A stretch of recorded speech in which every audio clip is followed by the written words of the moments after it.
YCP MLC Anantha Babu హత్య గురించి మాట్లాడడానికి రాష్ట్ర ఎస్సీ సెల్ అధికార ప్రతినిధి విశ్వనాథ్ మనతో ఉన్నారు. సార్, ఇప్పుడు వైసీపీ ఎమ్మెల్సీ అనంతబాబు హత్య చేశారు అండ్ అరెస్ట్ అయ్యారు. ఈ అరెస్ట్ అయిన నేపథ్యంలో ఇప్పుడు ఆయన సాక్షులు ఎవరైతే ఉన్నారో వాళ్ళని మ్యానిపులేట్ చేస్తున్నారని న్యూస్ వచ్చింది. అది కరెక్టే అంటారా? అది ఏం జరిగిందంటే, సిట్ వేసినటువంటి మన కూటమి ప్రభుత్వం వచ్చిన తర్వాత సిట్ వేయడం జరిగింది. సిట్ వేసిన తర్వాత ఎక్కడైతే ఈ కెమెరాస్ డ్యామేజ్ చేశారో ఆ డ్యామేజ్ చేసినటువంటి వాటిని కాకోకుండా అసలు వాళ్ళు ప్రయాణం చేసినటువంటి ఈ అనంతబాబు గారు, అంటే అప్పుడు ఉన్నటువంటి దాన్ని అనంతబాబు, తర్వాత వాళ్ళ వైఫ్, వాళ్ళ యొక్క యాక్టివిటీస్ అంతా అక్కడ ఉన్నటువంటి సిట్ అధికారులు ఎవరికి తెలియకోకుండా పోలీస్ వారి ఆధ్వర్యంలో మొత్తం కెమెరాస్ని అంతా కలెక్ట్ చేశారు. కలెక్ట్ చేసిన తర్వాత ఆ రోజు నైట్ అయిన తర్వాత వల్ల రాత్రి అవ్వడం వల్ల నీకు చాలా కెమెరాస్ డ్యామేజ్ అయ్యాయి. అంటే ఇది దాన్ని ఏమంటారు, చీకటిగా అగుపడుతుంది ఫారెన్సిక్ డిపార్ట్మెంట్లో. కొన్ని వాటిలలో ఒక 4 to 5 కెమెరాస్లో వాళ్ళు క్లియర్గా వీళ్ళ యొక్క యాక్టివిటీస్లో అక్కడ దొరికిపోయారు. వాళ్ళిద్దరు భార్యాభర్తలు ఏదైతే ఆ అబ్బాయిని డ్రైవర్ని చంపేసినటువంటి వ్యవహారంలో బిఫోర్, అంటే 2022లో తను హత్యకు గురైన తర్వాత ఈ ఎస్పీ గారు ఏం చేశారు, లాస్ట్ ఒక 3 days తర్వాత ఆయన క్లియర్ కట్గా ఆయన ఈ ప్రెజర్ ఎంత ప్రెజర్ అయినా కానీ అనంతబాబు గారు వల్లనే అతను చనిపోయాడనేటువంటి రిపోర్ట్ ఇచ్చాడు. అంటే ఆవేశంలో అనంతబాబు గారు తోయడం వల్ల కాలువలో పడి తలకు దెబ్బ తగిలి చనిపోయాడని చెప్పాడు. అంటే అక్కడ క్లియర్ కట్గా అనంతబాబు అనే వ్యక్తి సుబ్రహ్మణ్యం గారిని చంపాడనేటువంటిది 302 సెక్షన్ పడిపోయింది. అయినా కానీ ఈ జగన్మోహన్ రెడ్డి ఏం చేశాడు, మాజీ సీఎం గారు అతన్ని తీసుకొచ్చుకొని దగ్గర పెట్టుకొని ఆఫ్టర్ బెయిల్ తర్వాత తీసుకొచ్చి దగ్గర పెట్టుకొని అతనికి మనోధైర్యాన్ని ఇవ్వడానికి ప్రయత్నించాడు. అంటే క్లియర్ కట్గా మీ ప్రభుత్వంలోనే అతను హత్య చేశారని చెప్పిన తర్వాత కానీ నువ్వు నా దళితులు, నా ఎస్సీస్ అనేటువంటి వ్యక్తివి అతను క్లియర్ కట్గా చంపేసిన తర్వాత కానీ మీరు ఈ దళిత సమాజాన్ని గౌరవించుకోకుండా మీరు ఓడిపోవడానికి కారణం, అదొక ప్రధానమైనటువంటి కారణము. ఒకటి, రాజధాని అటువంటి దాని మీద మీరు అక్కడే ఓటమికి ఇది చేశారు. తర్వాత ఏదైతే అభివృద్ధి కార్యక్రమాలు చేశారో గత ప్రభుత్వంలో వాటన్నిటిని డ్యామేజ్ చేశారు మీరు. ఆ డ్యామేజింగ్ ఒకటి ప్రజలకు నచ్చలేదు. ఇటువంటి ఈ డాక్టర్ గారు సుధాకర్ గారిని మీరు మానసికంగా, శారీరకంగా హింసించి రోడ్డు మీద ఒక డాక్టర్ని, ఒక ప్రొఫెసర్ని, డాక్టర్ గారిని తీసుకొచ్చి రోడ్డు మీద ఎస్సీ దళితుడు అయినటువంటి ఆయనని, సరే ఆ క్యాస్ట్ పక్కన పెట్టండి, ఆయన తీసుకొచ్చి ఒక డాక్టర్ గారిని తీసుకొచ్చి రోడ్డు మీద రోడ్డు మీద ఆయన్ని హింసించి మరుసటి రోజు చనిపోవడానికి కారణమైనటువంటి జగన్మోహన్ రెడ్డి గారు, మీరు మీ యొక్క అధికార దుర్వినియోగం అనేది మీరు ఖచ్చితంగా స్పష్టంగా అవుపడుతుంది. మీరు దళితుల గురించి మాట్లాడడానికి అర్హత లేదు, మీకు ఎక్కడ లేదు అర్హత. చిన్న ఎగ్జాంపుల్లో కానీ అర్హత లేదు. ఎందుకంటే మా యొక్క మీరు కులం లేదు, మతం లేదు అనేటువంటి దాని మీద ఒక కాన్సెప్ట్ తీసుకొచ్చారు. సరే, దాన్ని అందరం రెస్పెక్ట్ చేద్దాం. కానీ మన దేశంలో కులం లేకుండా ఎక్కడన్నా ఉందా చెప్పండి? మీరు ఏదో పెద్ద సాంఘిక సంస్కర్తలాగా మీరు మాట్లాడుతున్నారు. కులం అనేది లేకుండా ఉంటే నువ్వు నా ఎస్సీలను ఎందుకంటావు? కులం అనేది నిజం. ఆ నిజాన్ని నువ్వు దాచిపెట్టి ఏదో చేయాలనేటువంటి ఆలోచన ఉంటే ఎలాగండి? జగన్మోహన్ రెడ్డి తల్ల కిందులైనా కానీ మీరు చేసేటువంటి ఆకృత్యాలు ఏదైనా కానీ మీదొక మాఫియా టీం. మీ మాఫియా టీంని ఎటువంటి పరిస్థితిలో ప్రజలు క్షమించరు.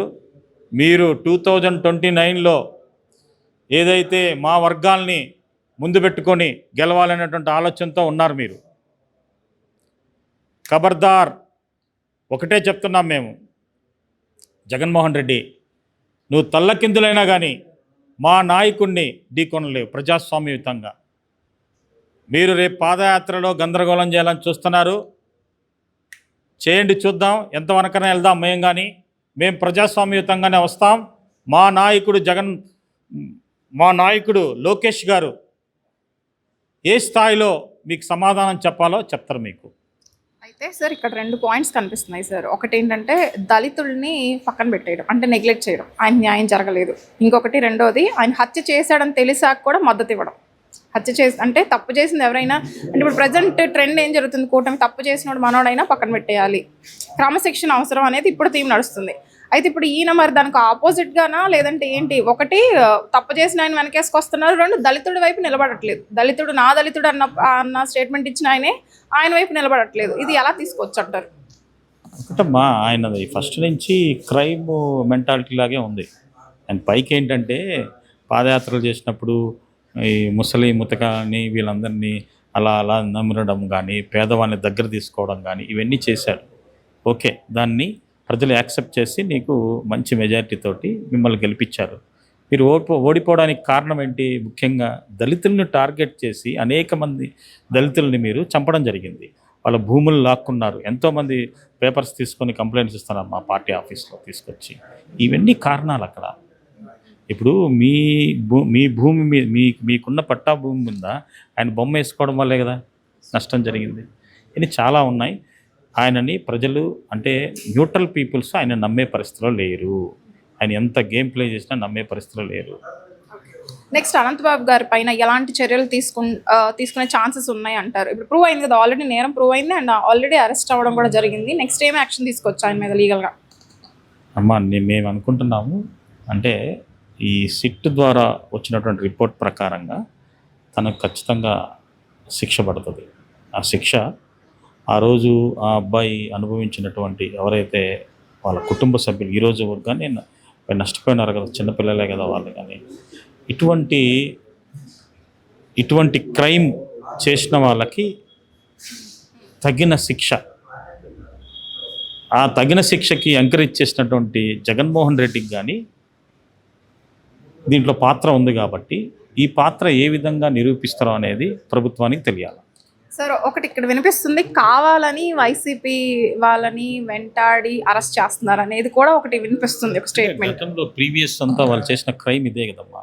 కావాలని ఏం కాదు, సైంటిఫిక్గానే మా లోకేష్ గారు ఆయన ఎప్పుడు కానీ ఎప్పుడు ప్రజాస్వామ్య లైన్ ఎప్పుడు ఆయన అధిగమించడు.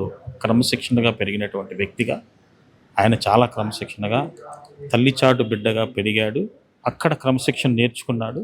ఇప్పుడు రేపు రాబోయే రోజుల్లో మాకు ప్రజలకి ప్రభుత్వానికి ప్రభుత్వంలో ఉన్నటువంటి వ్యక్తులకు కానీ మా పార్టీ నాయకులకు కానీ ఆయన అండదండలుగా ఉండి ప్రజాస్వామ్యంగా ఏదైతే కరెక్ట్ ఉంటుందో అదే చేస్తాడు మా నాయకుడు.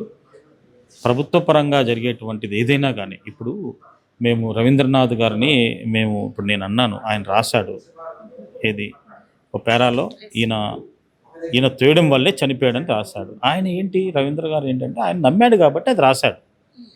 అంత ప్రెజర్ ఉన్నా కానీ అతను నిలబడ్డాడు. అతనే కాదు ఎవరన్నా కానీ అది రాశాడు కదా, నీట్గా రాశాడు. అంటే ఖచ్చితంగా మన భారతదేశంలో రాజ్యాంగ వ్యవస్థల్ని రాజ్యాంగాన్ని గౌరవించేటువంటి ఉంది కాబట్టి ఆయన దొరికాడు. సార్ అయితే ఓకే, అయితే ఈ హత్యకి కారణాలు ఏమై ఉంటాయి వెనకాల, అసలు ఆ మర్డర్ జరగడానికి గల కారణాలు? అమ్మా, అది నాకు తెలియంగా వ్యక్తిగతమైనటువంటి కారణం ఉండొచ్చు అనుకుంటున్నాను. సుబ్రహ్మణ్యంని తీసేయడం ఒకటి, అతను అతని దగ్గర ఏదన్నా డబ్బులు తీసుకోవడమా లేకుంటే ఇంకో మరో వ్యక్తిగతమైన కారణాల వల్ల అతన్ని ఈ మ్యాన్ హ్యాండ్లింగ్లోనో లేకుంటే ఇంకోటి విధంగానో చంపేశారు అబ్బాయి. ఇంకొకటి మీరు అంటున్నారు తొయ్యడం వల్ల తలకు దెబ్బ తగిలింది అంటున్నారు, అంటే ఇంటెన్షనల్గా తోయడం జరిగిందా? ఏదైనా తోపులాట్లో చిన్న ఘర్షణలో?